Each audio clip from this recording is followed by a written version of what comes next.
Welcome back to the channel, everybody. And today we're going to be looking ahead to our Europa League clash with Roma on Thursday at the Tottenham Hotspur Stadium in what looks to be an interesting clash and one that will ask many questions around what sort of team Andy's going to put out after that performance at Man City at the weekend. So let's delve into how we think this match is going to go, what we think the outcomes might be, how we think Ange might set the team up.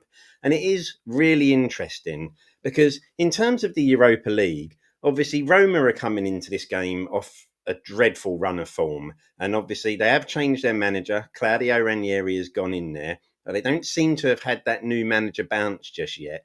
So it might be that they're not going to get that. And like I say, their season has been in disarray so far for them. So there's a lot to be desired from them. And they're not a team that we should go into this game fearing by any means.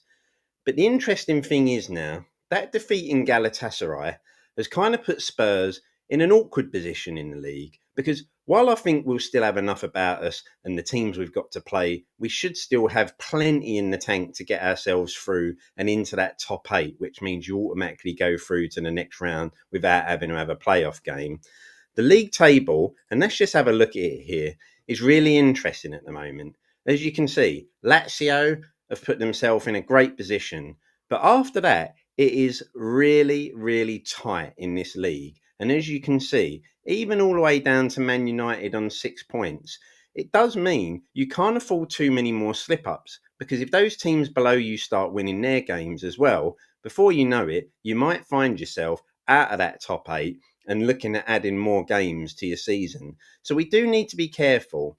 And like I say, I think when we looked at the fixtures, we probably gave ourselves a couple of fixtures where we might be able to slip up. But that's pretty much it. Once you do that, you can't slip up no more.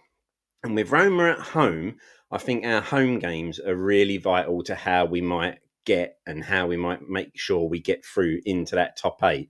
So I do think this is a really key fixture and one that we need to be making sure we come away with a win. Because as we know, next we'll go away to Rangers. And then admittedly, the two teams after that, I'd like to think we have enough to get past. But Rangers away won't be an easy game in this competition because as we know, Ibrox, that atmosphere there will be absolutely electric. And as we know, Spurs haven't always had the best record of going away to difficult atmospheres and getting results. And as we've seen, our consistency could be a bit of a problem, especially away from home. So I think it's absolutely vital that we get the win over the line here on Thursday night. And that should, in theory, give us enough to see us over the line. But now we come to the situation of what does Ange do based on that performance at Man City at the weekend? We do know that in reality, we probably have to make some changes because, as we know, games are coming thick and fast, especially with the Christmas period. And obviously, with the team picking up injuries, you have to be really careful.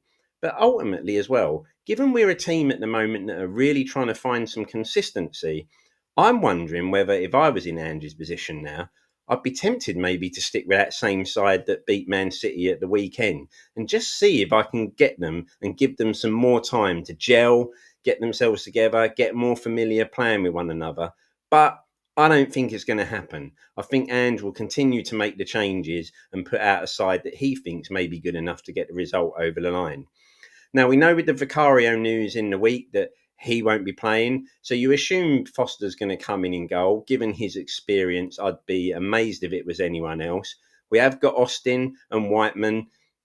I potentially would go with Foster just purely. He's played all the other games and he has got some experience in European competition. So we think Foster's going to get the nod. And as we know, that might make us a little bit more solid from set pieces. But he's nowhere near as good a shot stopper as Vicario. So that is something that's a little bit of an uneasy fit at the moment. Now, does Ange stick with experimenting with Archie Gray at right back? Jed Spence could possibly be someone that comes in there. But as we know, Ange is stuck with Archie Gray in that right back position. And again, I don't think it's doing the lad any favours. I don't want to see him play there, but I still think he might go with that. And as we know, in that centre back pairing, we don't have any other options. It's Davies and Dragusin that are going to play. and there's no arguments with that. And ultimately, both I thought had really good games against Man City. And believe me, I've been very critical of Dragusin so far in his time at the club. So for me to say he had a good game, he must have had a good game. The left back position, again, it's difficult to know what to do, isn't it? Will he play Ndoggy? I think Ndoggy will get the nod in this game. I still think Ange won't make too many changes, but he will need to. But I think if we're going to put Archie Gray at right back, I think we need to have some consistency with Ndoggy there. The midfield three, again, that's anyone's guess. Does Bergvall get a nod in this game? Does Ange want to rotate it? Do you take Maddison out of this side after playing so well at the weekend, or do you keep him in if he's hot right now? Do you bring Brennan Johnson back and put Kulu back in the middle? The options there is a lot of options that Ange can go with. And to be honest, I think anyone trying to guess and predict the lineup doesn't really have a clue. So I'm going to give up trying to predict what he might do with that midfield three. But it will be interesting. The front three, I've got a sneaky feeling Werner may get a run out.